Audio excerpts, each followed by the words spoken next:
क्या बंगाल चुनाव रद्द होंगे? क्या chief justice of India CGI कोई बहुत बड़ा संकेत दे रहे हैं? क्या सुप्रीम कोर्ट की सख्ती अब बंगाल की चुनावी तारीखों को बदलने पर मजबूर कर देगी? नमस्कार, आप देख रहे हैं वायरल समाचार की ये स्पेशल रिपोर्ट। ये सवाल आज बंगाल की गलियों से लेकर सुप्रीम कोर्ट के गलियारों तक गूंज रहे हैं। बंगाल की सियासत में इस वक्त सबसे बड़ा सस्पेंस यही है कि क्या चुनाव अपनी तय समय पर होंगे या फिर सुप्रीम कोर्ट का कोई आदेश पूरे सिस्टम को पलट कर रख देगा। करीब 90 लाख मतदाताओं के अधिकारों की लड़ाई अब एक ऐसे मोड़ पर आ गई है जहां लोकतंत्र की साख दांव पर लगी है। पूरा मामला समझिए, क्योंकि यहाँ से कहानी में ट्विस्ट आता है। पश्चिम बंगाल में एसआईआर स्पेशल इंटेंसिव रिवीजन मतदाता सूची के विशेष संशोधन के बाद लाखों लोगों के नाम लिस्ट से हटा दिए गए थे। इसके खिलाफ करीब 34 लाख अपीलें दर्ज हुई। इन अपीलों की सुनवाई के लिए विशेष ट्रिब्यूनल बनाए गए थे, लेकिन सुप्रीम कोर्ट में आज जो हुआ उसने सबको चौंका दिया। वरिष्ठ वकील देवदत्त कामत ने सुप्रीम कोर्ट में दलील दी कि कोर्ट के सख्त आदेश के बावजूद ये ट्रिब्यूनल सही तरीके से काम नहीं कर रहे हैं। वकीलों को वहां पेश होने से रोका जा रहा है और केवल ऑनलाइन आवेदनों की बात कही जा रही है।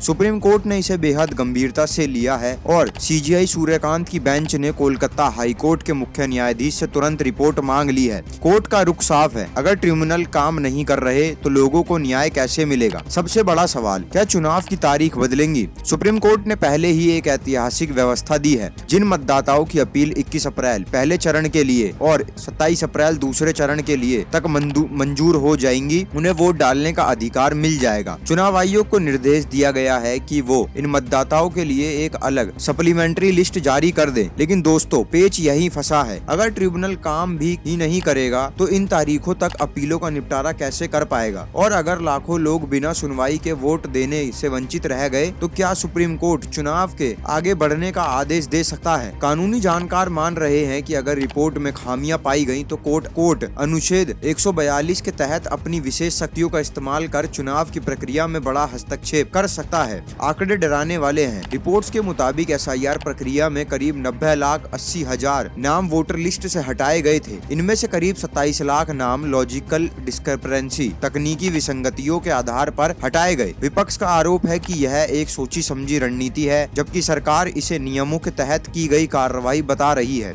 लेकिन सवाल ये है कि अगर एक भी जायज वोटरों का नाम गलत तरीके से हटा तो उसकी जिम्मेदारी किसकी होगी? इस कानूनी जंग के बीच सियासी बयानबाजियां भी तेज हैं। उन्होंने सुप्रीम कोर्ट के रुख का स्वागत किया है और कहा है कि न्यायपालिका ही लोगों के अधिकारों की आखिरी उम्मीद है। उन्होंने साफ कहा है कि जिन्होंने ट्रिब्यूनल से हरी झंडी मिली है उन्हें वोट देने से कोई नहीं रोक सकता। दूसरी तरफ रैलियों में आरोप प्रत्यारोप के दौर जारी है। प्रधानमंत्री मोदी आरक्षण और विकास की बात कर रहे हैं तो वही विपक्ष इसे वोटर दमन का मुद्दा बना रहा है। सोशल मीडिया पर एक चर्चा यह भी है कि कोर्ट पुरानी मतदाता सूची जो फरवरी 2026 में जारी हुई थी उसके आधार पर चुनाव कराने का आदेश भी दे सकता है। अगर ऐसा हुआ तो बंगाल का पूरा चुनावी समीकरण ही बदल जाएगा। नई सूची और पुरानी सूची के बीच का यह अंतर किसी भी पार्टी की हार या जीत का सबसे बड़ा कारण बन सकता है। बंगाल की सियासत आज एक ऐसे चौराहे पर खड़ी है जहां एक तरफ संवैधानिक अधिकार है और दूसरी तरफ चुनावी मशीनरी। सुप्रीम कोर्ट की रिपोर्ट आने के बाद ही साफ होगा कि बंगाल में चुनावी भूचाल आएगा या फिर लोकतंत्र की यह परीक्षा शांति से संपन्न होगी। 90 लाख मतदाताओं की धड़कनें तेज है। क्या उन्हें उनका अधिकार मिल पाएगा? क्या चुनाव आयोग अपनी पारदर्शिता साबित कर पाएगा? आने वाले कुछ दिन बंगाल ही नहीं पूरे देश के लोकतंत्र के लिए बहुत महत्वपूर्ण है। आपकी इस पर क्या राय है? क्या चुनाव आयोग को और समय दिया जाना चाहिए या कोर्ट को सीधे हस्तक्षेप करना चाहिए? कमेंट बॉक्स में अपनी राय जरूर लिखें। वीडियो को ज्यादा से ज्यादा शेयर करें ताकि हर वोटर जागरूक हो सके। देखते रहिए वायरल समाचार।